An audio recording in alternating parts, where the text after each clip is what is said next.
하나님의 말씀 요한복음 1장 1절 말씀입니다. 태초에 말씀이 계시니라. 이 말씀이 하나님과 함께 계셨으니 이 말씀은 곧 하나님이시니라. 아멘.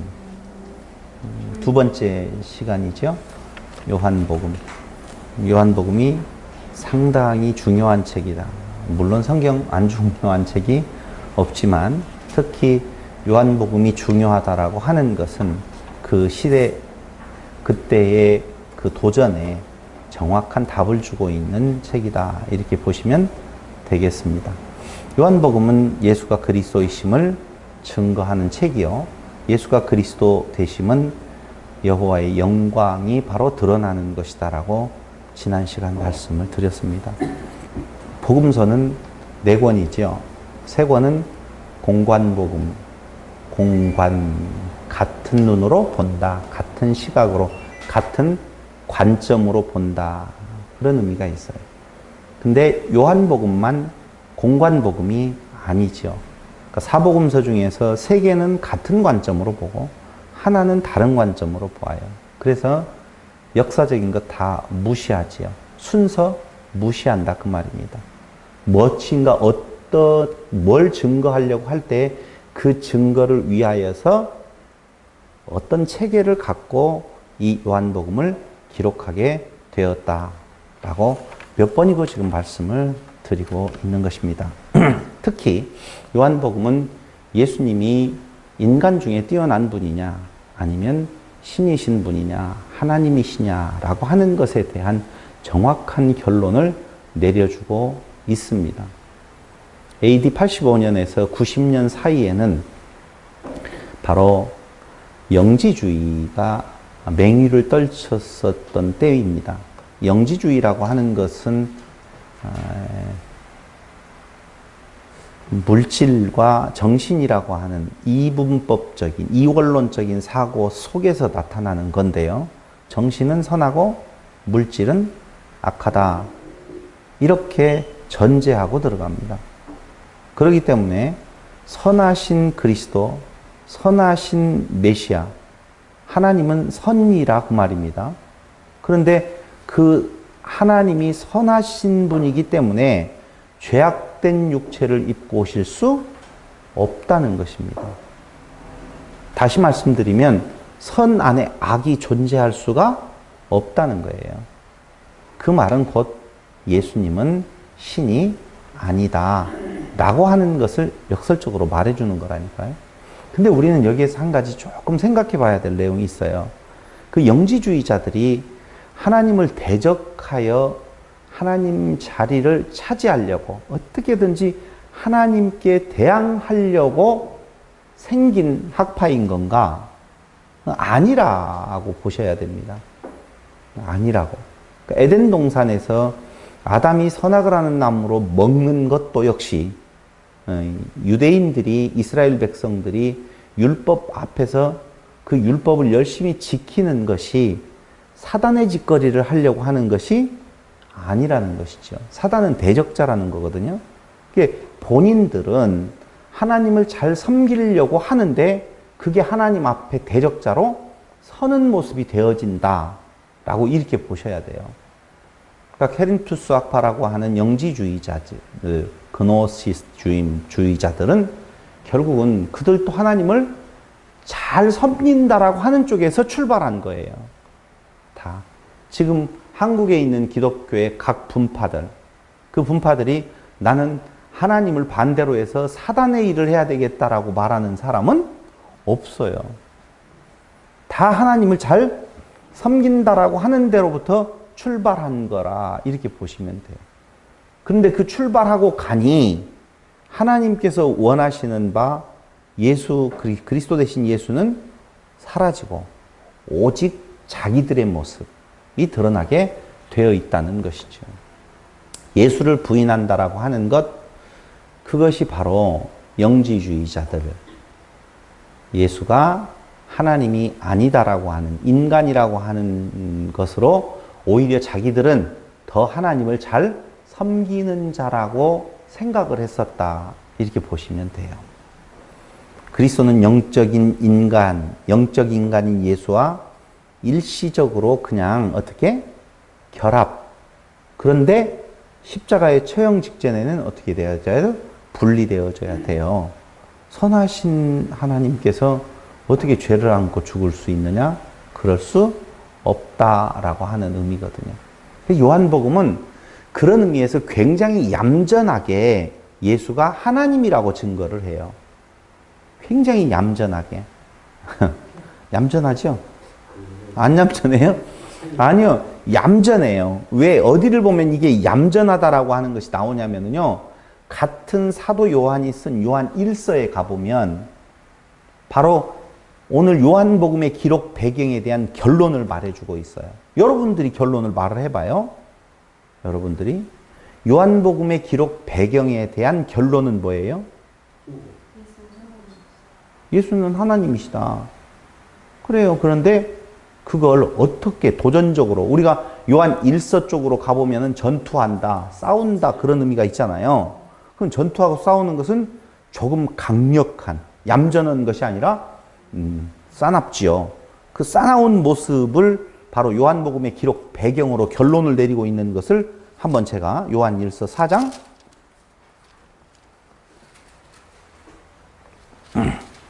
몇 절이더라?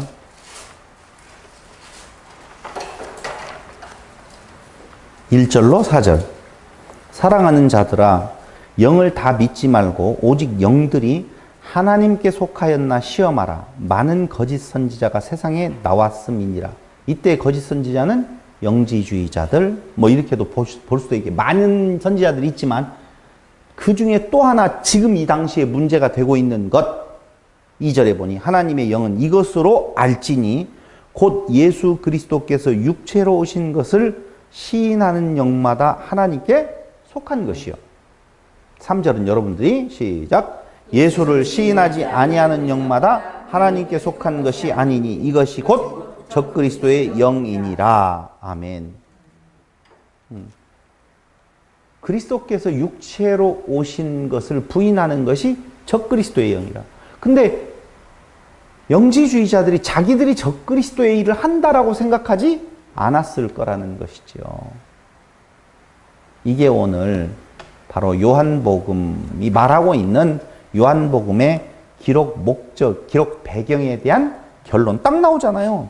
사도 요한이 정확하게 이야기를 해주고 있어요. 그런데 요한복음에서는 투쟁적으로 말하지 아니하고 예수는 진짜 그리스도 하나님이십니다. 이렇게 그냥 순하게 그걸 뭐라고 말해요? 그냥 논리로 그렇게 정의 내려서 말해주고 있고 요한 1서에서는 투쟁적으로 저 그리스도야 부인하면 이렇게 지금 말해주고 있는 내용이다. 이렇게 보시면 돼요. 제가 어저께 고민을 정말 많이 했어요. 정말 고민을 어저께 오늘 아침까지 요한복음을 전체적인 구도를 좀 어떻게 잡아봐야 되겠는데 어떻게 하면 이 구도를 한눈에 딱 들어볼 수 있도록 틀림없이 들어와요. 읽어보면은요 분명히 어떤 틀이 있는 부분이 있어요. 어려운 틀이 아니고 쉬운 틀이 있는 부분을 발견하겠다라고 하는 것이죠. 고민하다가 드디어 요한복음의 구도를 잡았습니다. 이게 중요한 건 아니에요. 성경은 성경 그대로 보면 되는데 그래도 이렇게 막 흐트러져 있는 내용같이 보이잖아요. 21장으로 되어 있으니까 양이 제법 많단 말입니다. 이 많은 양을 성도들이 그냥 읽기에는 이 말 했다가 저 말 했다가 이렇게 혼돈이 올 수가 있는 것 같아서 딱 구분을 했더니 제법 그럴듯하게 잘 잡혀요. 쉽게 이해가 될 수 있도록 되어졌습니다. 이렇게 말씀드리는 이유가 있기는 있는데 아무튼 말씀을 드리도록 하겠습니다. 지난 시간까지 그렇게 서론에 대한 이야기들을 말씀을 드렸어요. 기록 배경, 기록 연대, 기록 목적 뭐 이런 것들을 말씀을 드렸어요.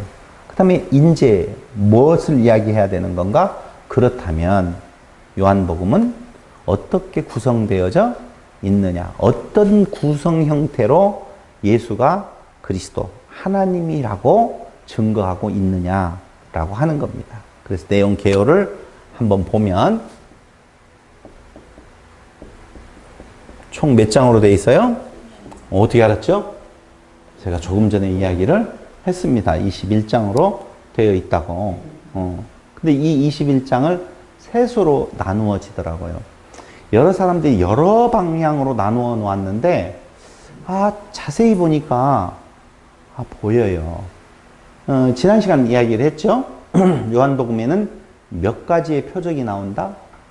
7가지의 표적이 나온다고 그랬어요. 첫 번째 표적이 물을 포도주 만드는 거, 마지막 표적이 죽은 자를 살려내는 표적. 그래서 피로 시작해서 최종적으로 부활에 이르는 내용이 담겨져 있다. 그런데 7가지의 표적이 있는데요. 또 7가지가 또 나와요. 그런데 성경에 보니까, 요한복음에 보니까 많은 표적을 행하셨지만 굳이 이 7가지만 이야기한다는 표현이 있어요. 많은 표적을 행하셨어요. 그런데 지금 이것만 기록하는 것은 뭐 하면서 뜻을 이야기를 해주고 있어요. 왜 7가지로 축약을 했을까라고 지난 시간 말씀을 드렸었잖아요. 그 다음에 두 번째로는요, 에고 에이미, I am, 영어로 말하면 나는 나다 라고 표현하는 것이 몇 가지로 되어 있느냐 하면은 여러 가지로 나와 있는 것 같이 보이지만 그것도 7으로 축약을 해놨어요. 에고 에이미라고 하는 단어를 7가지로 축약을 해놨다니까요. 그 그룹을 보면 양과 목자, 나는 양의 뭐라고요? 문이다. 나는 목자다. 그럼 두 개냐? 아니에요. 양과 목자를 하나로 묶어서 하나의 나는 나다 라고 하는 표현을 쓰고 있는 거거든요. 7이라고 하는 숫자가 2번 그렇게 잘 나와 있어요. 그래서 내용계를 볼 때 그렇게 생각을 했어요. 7가지의 표적이 시작하는 첫 번째 표적과 7개의 표적이 끝나는 마지막 표적을 가운데다 놓고 그 앞과 그 뒤를 잘라보니까 간단하더라고요. 그러니까 표적을 행하고 그 다음에 뭐라고 말씀하셔요? 나는 누구다. 나는 나다. 나는 무엇이다. 나는 무엇이다. 이렇게 표현을 다 하고 있거든요. 그 안에서. 그러니까 그 표적의 의미는 예수가 누구라고 하는 것을 드러내려고 하시는 분명한 목적이 있는 표적이라 그 말입니다. 그럼 우리가 가운데에다가 그것을 딱 집어넣어요. 7가지 표적을 통해 증거된 여기 두 번째 7가지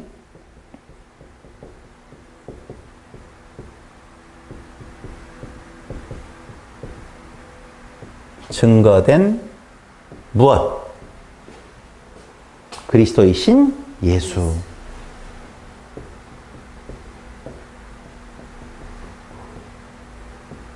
그리스도 되신, 이신 이것까지도 어렵게 고민을 많이 했어요. 되었다라고 하는 것은 아닌데 바뀌었다 이렇게 인지가 되어질까 봐 그리스도이신 예수 이렇게 정리를 한번 해봤어요. 이게 어디에 나오느냐? 요한복음 2장 1절부터 나와요. 그렇다니까요. 2장 1절. 1장에서는 그게 안 나오다가 2장 1절부터 딱 나온다니까요. 그런데 재미난 것은요. 11장 44절까지 11장 44절 이후에도 있거든요. 그러니까 성경이 지금 우리가 보고 있는 개역성경에 나타나고 있는 11장, 12장 요 경계로 끊지 말고 11장 44절까지가 7가지 표적의 마지막 표적에 끝나는 점이에요. 자, 이해됐죠? 이게 어렵겠어요? 쉽겠어요? 어렵게 보려고 하니 어렵고 쉽게 보려고 하면 쉬웠어요. 장절 싹 없애버리고 그 다음에 내용으로만 봤다니까요. 장절을 놓고 보니까 12장에서 끊어야 되나 11장에서 끊어야 되나 이런 것들이 고민이 되어지는데 장절 없애버리고 나니까 원래 성경에는 장 없었으니까 내용의 흐름상으로 보았었을 때 7가지 표적의 시작점과 7가지 표적의 끝점을 딱 잡고 보니 첫 번째는 몇 장 몇 절부터? 1장 1절부터 1장 마지막 절까지예요. 그 내용이 뭐냐? 아버지께로 나오신 그리스도이신 예수.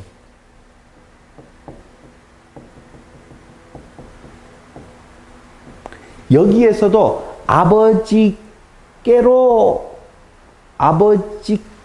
아버지께로 나오신, 왜 이렇게 썼느냐? 성경에 그렇게 표현되어 있어요. 아버지께로 나와서 라고 하는 표현이 있거든요. 아버지께로 나오신 누구이신? 그리스도이신 누구? 예수. 이게 1장 1절로부터 마지막 51절까지. 그럼 세 번째 내용이 뭐냐? 아버지께로 가시는 그리스도이신 예수.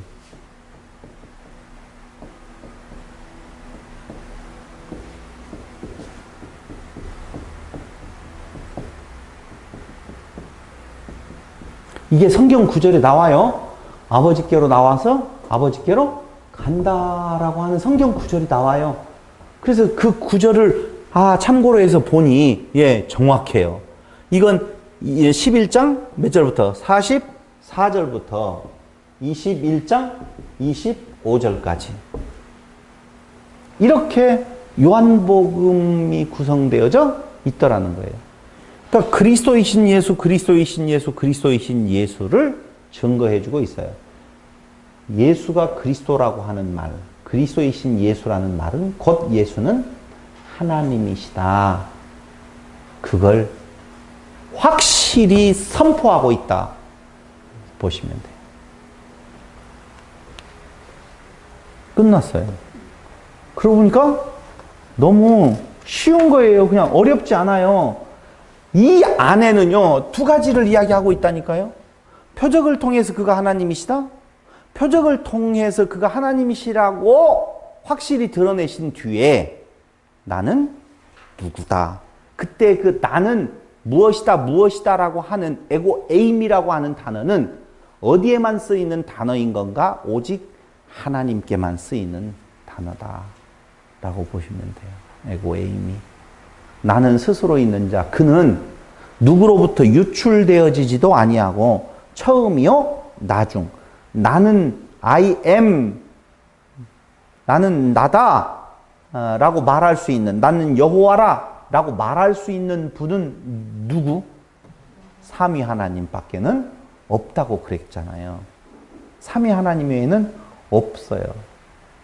성부, 성자, 성령 외에는 그 말을 쓸 사람이 없으면, 쓸 존재가 없다는 거예요. 그래서 완벽하게 예수는 하나님이시다라고 말하는데 그 아버지께로 나오신 그리스도이신 예수라고 하는 이것을 요 1장 1절로 51절을 통하여서 요한은 예수님의 생애 중에 어떤 내용들을 끌어다가 지금 설명을 한다.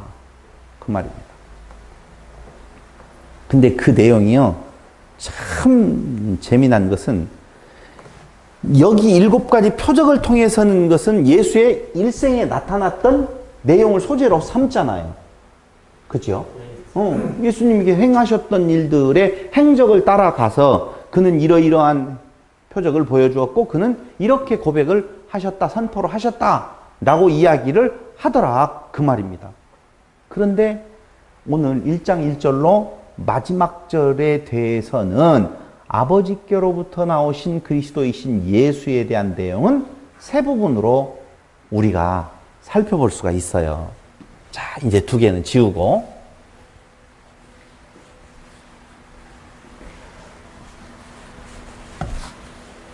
첫 번째, 아버지께로 나오신 그리스도이신 예수, 이 1장 1절부터 51절까지의 구분은 또다시 셋으로 구분할 수가 있어요.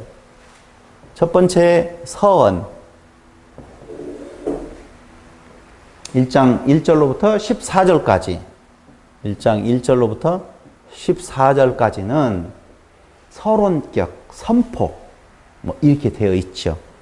그 내용이 오늘 우리가 처음으로 읽었던 태초에 말씀이 계시니라, 이 말씀이로부터 시작해서 말씀이 육신이 되어 우리 가운데 거하심에 우리가 그 영광을 보니 아버지의 독생자의 영광이요 은혜와 진리가 충만하더라. 이렇게 선언해버려요. 이게 서언이라고 서론이라고 말씀을 드렸어요. 주제를 먼저 앞에다가 턱 갖다가 선포해버리고 그 다음을 이어가고 있더라. 그 말입니다. 그런데 그분이 바로 하나님이신데 그 하나님에 대한 증거를 누가 증거하느냐? 2번 요한이 증거해요. 요한의 증거. 1장 몇 절이요? 15절로 42절까지. 세 번째로는 예수 자신이, 예수님의 자기 증거.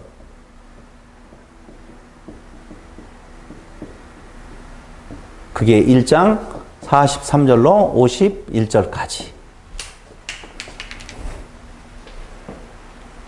뭐 그렇게 어렵지 않아요. 진짜 쉽게 되어 있더라고요. 자, 그렇다라고 보면 이제 진짜 그러한가 하여 우리가 다시 한번 살펴보면 돼요. 살펴보면 돼요. 먼저 서언의 내용을 우리가 한번 살펴보도록 하겠습니다. 서언에는요, 나올 내용이 크게 보면 두 가지가 있어요. 하나는 어디에서 그러냐? 원래 예수의 그 존재의 출처? 뭐 이런 거? 예수님의 본래의 상태, 그분의 근원은 어디냐? 뭐 이런 쪽에서 근원을 찾아가는 부분이 있고, 두 번째로는 무슨 내용을 가지고 하느냐? 창조에 대한 내용. 세상을 창조하실 때의 예수님의 위치, 그걸 통하여서 예수가 하나님이셨다라고 증거하고 있다는 것입니다. 그게 다예요. 그게 다. 그럼 오늘은 어디를 살펴보느냐? 1장 1절 살펴봐요. 서원에서 선포하고 있는 예수님의 그 위치에 대한 내용을 같이 한번 살펴볼 텐데요. 자, 오늘은 헬라어의 향언으로 들어가겠습니다. 헬라어는 쓰지는 않고 한글로 다 쓰도록 하겠습니다. 이것 여러분들이 오늘 잘 관심 있게 보시면 이해가 쉽구나라고 하고 느낄 수가 있을 거예요. 첫 번째, 태초에 말씀이 계시니라. 이 말씀이 하나님과 함께 계셔서 이 말씀은 곧 하나님이시니라. 이렇게 1장 1절이 되어져 있습니다. 그런데 지난 시간 공부한 것처럼 자, 아르케 히브리 말로는 제가 쓰지를 않아요. 너무 놀랄까 봐. 그냥 한글로 여러분들에게 보여드리겠습니다. 근데 아르케, 호로고스 이렇게 되어 있거든요. 요때 이렇게 쓰나 이렇게 쓰나 마찬가지지만 굳이 이렇게 쓴 이유가 있어요. 아르케, 호로고스.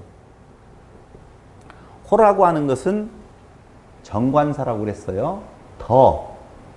그러니까 어떤 특정한 인물을 가리킬 때에 정관사 호를 씁니다.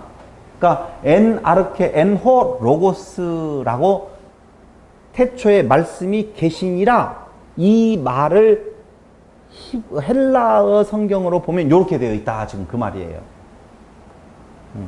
그럼 n이라고 하는 전치사는 뭐냐? 그것은 영어에서 in에 해당되는 거예요. 뭐뭐 안에, 뭐뭐와 함께라고 하는 것이거든요. 뭐뭐 안에, 뭐뭐와 함께. 그럼 전치사이니 아르케 안에, 아르케와 함께 그런 뜻이 있어요. 자, 이해됐죠? 그럼 아르케라고 하는 단어는 이런 뜻이 있어요. 원인, 모든 존재의 제일 원인 이런 뜻이 있다니까요. 모든 존재의 제일 원인은 누구를 말하느냐? 성부 하나님. 모든 존재의 제일 원인 안에 태초에라는 말이 그 말이라니까요. 시간의 시작 그 말하는 거 아니고요. 시간 이전에 어떤 부분에 대한 시간적인 개념을 여기에서 생각하시면 안 된다니까요. 태초라는 말은. 태초, 아르케라는 말이에요. 태초에라고 하는 말은 영원, 근원자 안에, 모든 존재의 제일 원인 안에 라고 하는 뜻을 지금 말해주고 있다고 그랬어요. 그럼 그 다음 n은 무엇이냐 라고 하면 동사예요. 이 n이라고 하는 말이 동사라니까. 그 다음 나오는 것은 주어겠죠. 호 로고스는, 그 말씀은 누구를 가리켜요? 그리스도 대신 예수를 가리켜요. 그 예수는 어디 뭐뭐뭐뭐이다. 근원자 안에 있었다 그 말이에요. 호로고스는 근원자 안에 있었다. 근데 이 n이라고 하는 단어가 아까 이야기했던 aim이라고 하는 동사의 미완료 과거형이라니까?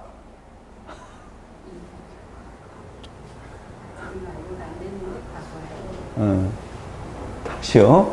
처음으로 이렇게 문법을 하니까. 그래서 이번에는 대학교가 되어져야 돼요.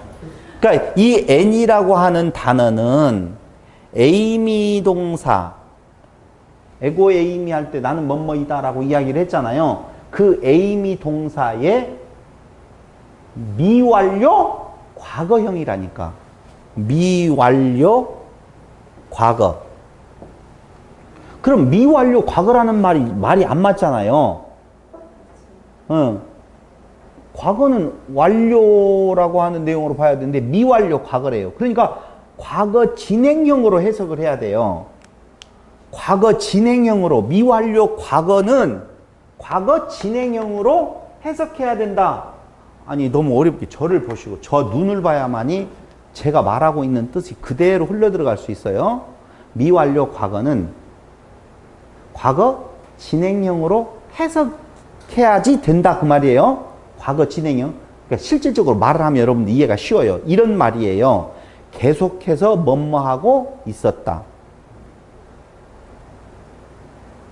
그럼 이 말은 계속해서 존재하고 있었다. 어디 안에? 근원자 안에. 호로고스는 계속해서 근원자 안에 존재하고 있었다. 그 말이에요.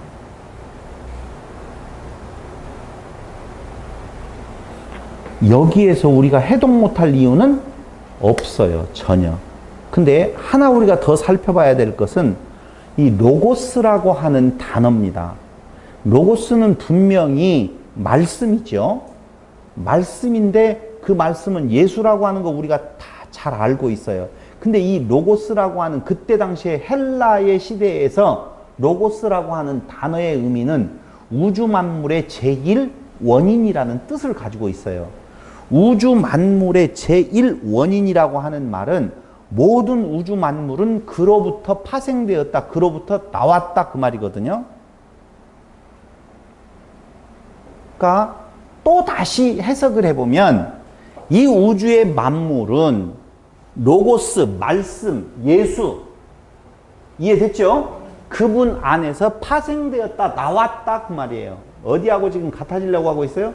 창세기하고 지금. 근데 그 창세기의 내용이 3절부터 만물이 그로 말미암아 지은 바 되었으니라고 이미 그 뒤에 설명을 하고 있어요. 그 뜻이 바로 무슨 단어로 함축되어 있다? 로고스라고 하는 단어 속에 함축되어져 있다는 거예요. 페이런하고 어디까지 그 안에 있었느냐? 우주 만물이라니까요.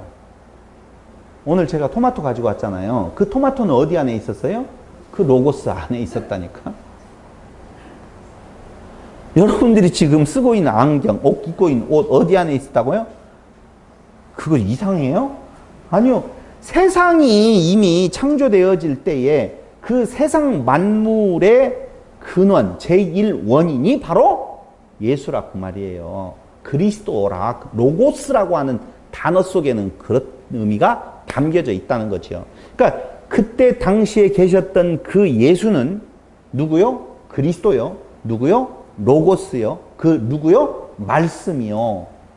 라고 한다. 그 말입니다.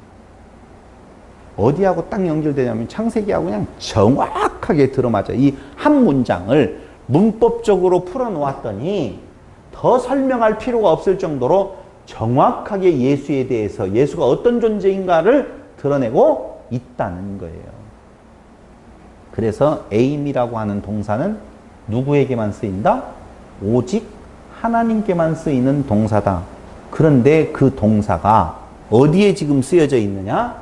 예수 안에 쓰여져 있다라고 말씀을 드렸어요. 모든 존재의 제일 원인은 누구요? 성부 하나님.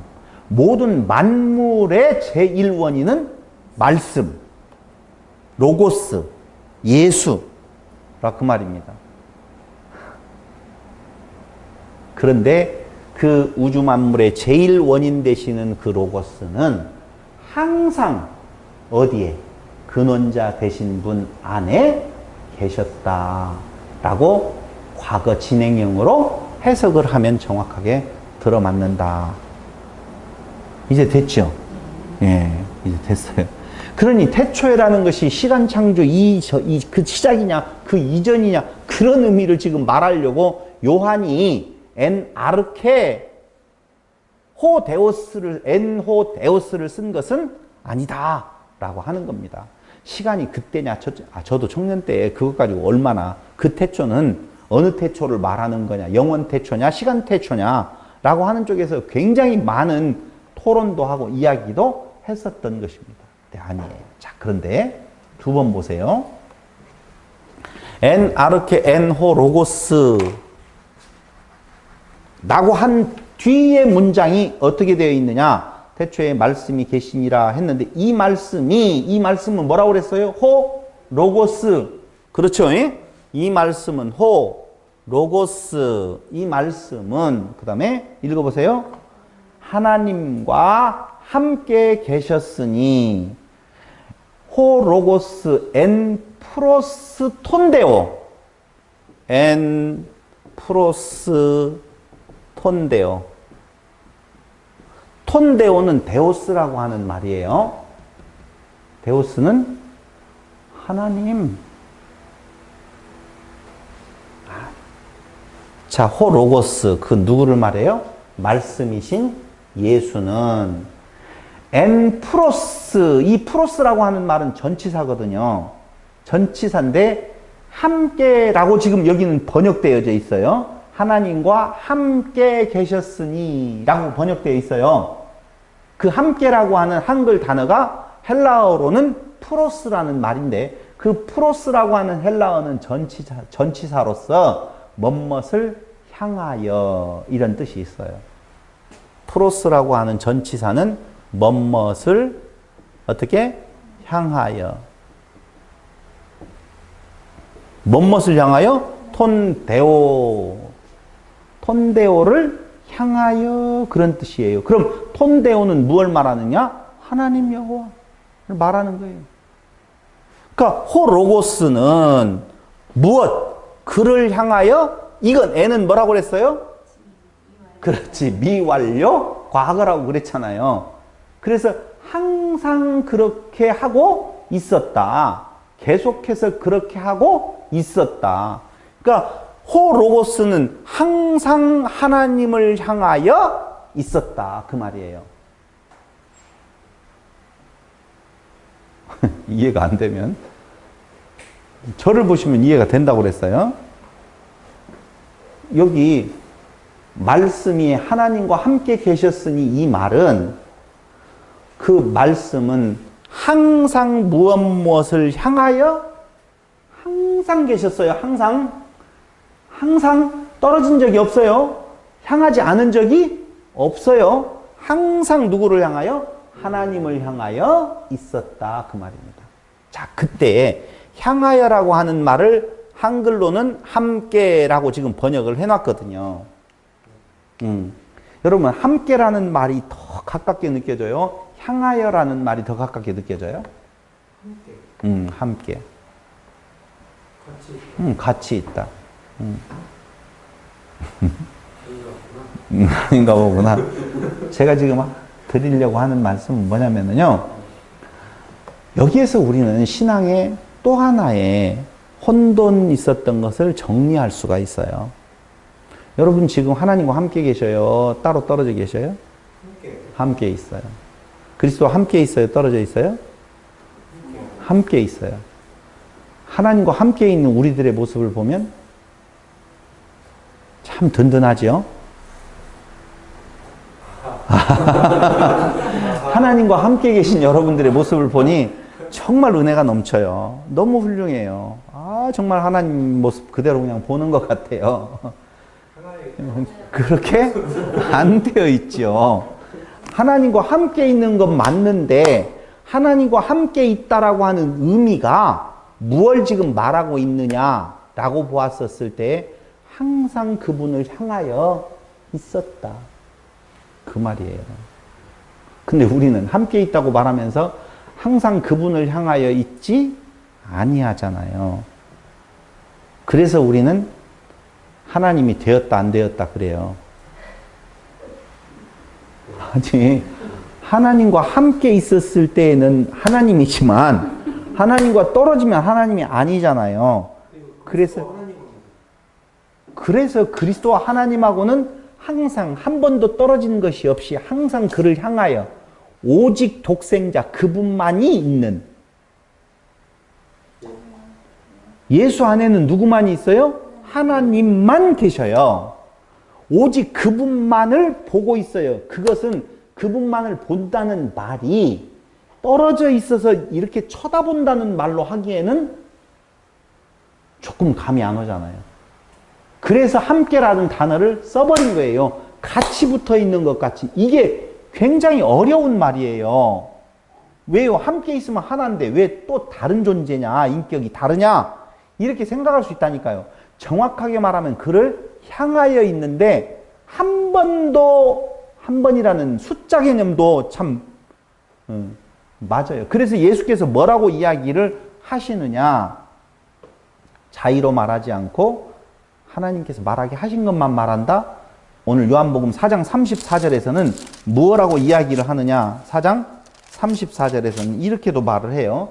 예수께서 이르시되 나의 양식은 나를 보내신 이의 뜻을 행하며 그의 일을 온전히 이루는 이것이니라. 어떻게 온전히 이루어요? 그와 함께, 다른 말로 이야기하면 그를 향하여. 근데 그 향하여 앞에 뭐라고 있다고요? n이라고 하는 단어를 써서 한 번도 거기에서 벗어난 적이 없어요. 과거, 미완료, 과거 진행형으로 계속해서 그렇게 하고 있었다. 그 말이에요.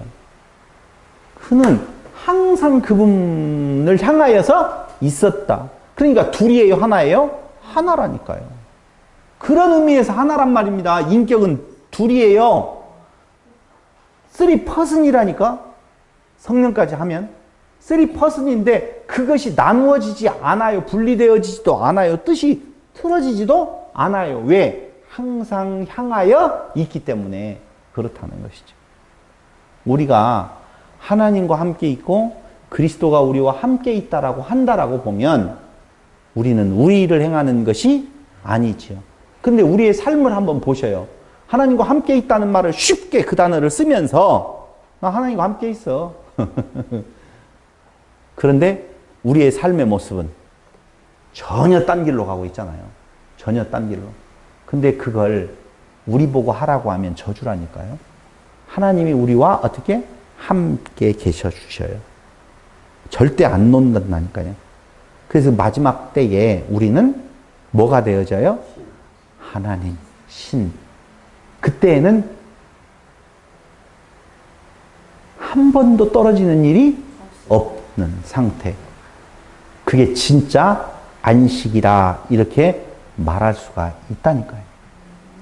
호로고스 엔 프로스테 톤데오라고 하는 의미를 다시 한번 여러분들이 생각을 하시면서 로고스의 존재 의미는 이런 의미죠. 그 태초에 말씀이 계시니라. 그렇죠? 이거 이야기했어요. 엔 아르케 엔 호 로고스. 태초에 말씀이 계시니라. 그 로고스의 존재 의미는 무엇이냐? 오직 하나님을 향하여 있는 것이다. 그 말이에요. 그 말을 종으로서의 구속 아니면 하위 개념으로 지금 요한이 말하는 것이 아니라 그분이 곧 하나님이셨다. 떨어진 적이 없다니까요. 그분과 항상 그분을 향하여서 있었다. 그래서 여기에서 제가 아까 그랬어요. 하나님을 향해 있을 때 우리는 데오스들이 되지요. 신이 되어진다. 그 말입니다. 그러면은 계속해서 하나님을 향해 있었다라고 하는 의미가 조금 전에 이야기한 것처럼 그는 누구였었다고요? 하나님이셨다라고 말씀을 해주고 있는 것입니다. 그런데 우리는 동상이몽. 동상이몽 같은 자리에 누웠는데 다른 꿈을 꾸고 있단 말이죠. 예수님과 하나님은 그런 일이 전혀 없어요. 그러니까 로고스 안에서 하나님과 함께 하는다. 나의 마음은 도대체 어디를 향해 가고 있는 건가? 하나님과 함께 있다라고 말하기에 앞서서 정말 내 마음이 그를 향하여서 있는 건가를 살펴볼 필요가 있다는 것이죠. 그러면 그 다음 문장을 한번 보자고요. 그 다음 문장. 그 다음 문장은 뭐예요? 자, 엔 아르케 엔 호 로고스 엔 프로스톤데이라고 데오라고 나와 있는데 세 번째 문장은 이 말씀은 곧 누구시니라? 하나님이시니라. 이 말씀은 곧 하나님. 데오스 엔. 엔은 항상 무슨 뜻이 있다고요? 처음부터 계속 그렇게 하고 있었다는 거예요. 데오스 엔 호 로고스. 그 말씀은 곧 무엇이었다? 처음부터 뭐였었다? 계속해서 하나님이셨다. 그 말이에요. 처음부터. 1장 1절 너무 쉽죠? 문법으로 따져놓고 보니까 어렵지 않네요? 참 쉽네요? 그렇게 선언을 하는 거예요. 자, 엔 아르케 엔 호로고스, 호로고스 엔 프로스톤데오, 데오스 엔 호로고스. 이제 여러분들도 머릿속에 쏙 들어와가지고 저거 그냥 안 보고도 외울 것 같아요. 한번 해볼까요? 시작. 엔 아르케 엔 호로고스, 호로고스 엔 프로스톤데오, 데오스 엔 호로고스. 호자가 붙는 것은 그 특별한 누구, 어떤 존재를 이야기를 하고 있어요. 이 호로고스는 말씀이신 예수. 그러므로 예수는 누구였었다? 처음부터 하나님이셨다. 그 말이 그분을 향하여서 항상 있는 거예요. 우리가 무엇 되려면, 데오스 되려면 그분과 항상 함께 있는, 그분을 향하여만 있는, 우리의 마음이 둘로 갈라지지 아니하는 내용이죠. 그러니까 로고스의 환경은 바로 어디예요? 아르케예요. 로고스의 환경, 로고스의 존재의 근거는 어디예요? 아르케라니까. 그러므로 그는 본체가 누구예요? 하나님이시다 라고 하는 내용이에요. 너무 쉬워요. 해놓고 보니까 너무 쉽더라니까. 그러면 답 끝났어요. 이거 알면 그 다음 구절 표적을 통하여서 예수가 정말 하나님이셨다라고 하는 내용을 몰라도 예수를 부인하는 일이 없다. 적그리스도의 영을 받을 일이 없다 하는 내용이에요. 그러므로 요한 1서랑 다 끝났다니까. 이제 그만하고 집에 가야 돼요. 이거 배웠는데 얼마나 기쁘고 즐거운 일이에요. 가서 잔치나 열어야지. 무슨 10계명을 하겠어요. 그런데 그가 태초에 하나님과 함께 계셨고 바로 나오잖아요.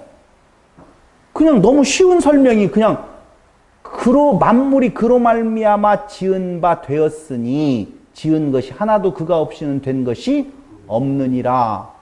그럼 우리는 지금 창세기에서 이야기했던 창조의 기사를 생각하면서 어디 안에서? 하나님 안에서 누가 지어요?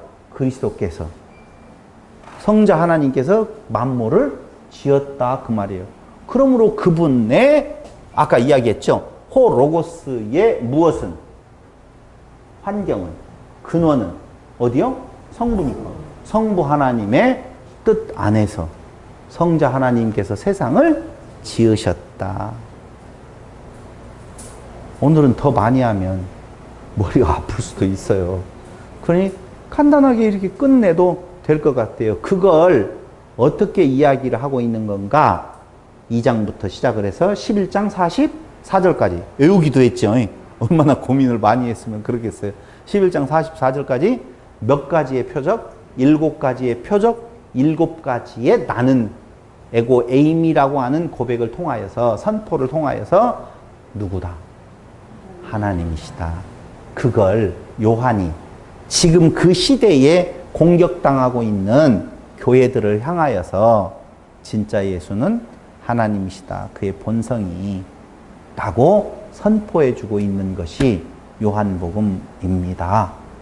다음 시간에는 이어서 1장 2절로부터 이렇게 되어지니 이제는 좀 쉽게 갈 수 있을 거예요. 왜냐하면 2장 1절로부터는 어떤 내용이 나오느냐라고 하면은 창조에 대한 내용이 나와요. 빛이 있으라 라고 하심에 빛이 있었다 라고 하잖아요. 그죠? 그러니까요. 그러니까 그 빛이 창세기에서 비춰졌던 내용에 대한 그 빛, 그 예수를 의미하는 건데, 중요한 것은 그게 세상의 만물을 창조할 때의 창조의 모습이라고 보면, 요한이 지금 요한복음에서 소개시켜주고 있는 그 예수는 새 창조, 교회 창조, 하나님의 신령한 나라에 대한 이야기를 해주면서 누구에 의해서? 예수에 의해서. 누구 뜻 안에서? 아버지의 뜻 안에서 그 일을 이루어 가시는 하나님이신 예수를 소개해주고 있는 내용을 다음 시간에 우리는 같이 공부해 보도록 하겠습니다. 기도드리겠습니다. 아버지 하나님, 은혜와 사랑을 진실로 감사드립니다. 놀라우신 하나님의 은혜가 참으로 아무것도 아닌 우리 위에 임하게 되어졌고, 우리가 그리스도 안에서 하나님의 자녀가 되어지고 지체가 되어져서 이제 하나님을 향하여서만 있는 아름답고 완전한 자로 되어지기까지 이 땅 위에서 하나님을 더욱더 깊이 알아가는 하나님의 놀라우신 은혜 안에 거하게 하여 주시기를 예수님의 이름으로 기도드립니다. 아멘. 찬송가 350장으로 찬양드립니다.